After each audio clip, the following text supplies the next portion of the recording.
पण कोविडने माझं आयुष्य बरंच बदलवलं. व्यक्तिगत जीवनामध्ये शारीरिक स्वास्थ्य उत्तम असलं पाहिजे. मला हे उशिरा कळलं. माझं सगळं आयुष्य पूर्ण इरेग्युलर आणि इनडिसिप्लिन याचे रेकॉर्ड तोडणार होतं. पण कोविडने माझं आयुष्य बरंच बदलवलं. आज देखील मी 2.5 तास लांबून व्यायाम आणि सगळं करून मग आज कार्यक्रमात आले. उद्या माझा सकाळी 8:40चं विमान आहे. मी 5:45ला उठून 6 ते 8:30 सव्वा 8 पर्यंत व्यायाम करून मग विमानतळावर जातो. त्यामुळे इतकं पंक्च्युअल आणि नियमितपणे मी आता काम करायला सुरुवात केली. खाण्याच्या बाबतीत मी बरंच प्रसिद्ध होतो.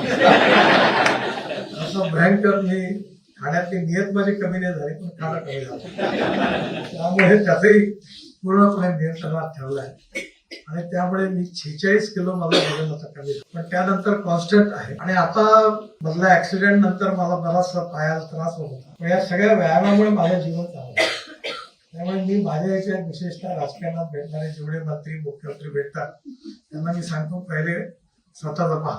पहिले आपलं शरीर स्वास्थ्याची पहिले काळजी घ्या. आपलं शरीर चांगलं ठेवा, नियमित व्यायाम करा आणि मग दुनियाला भाषण द्यायला जाऊ.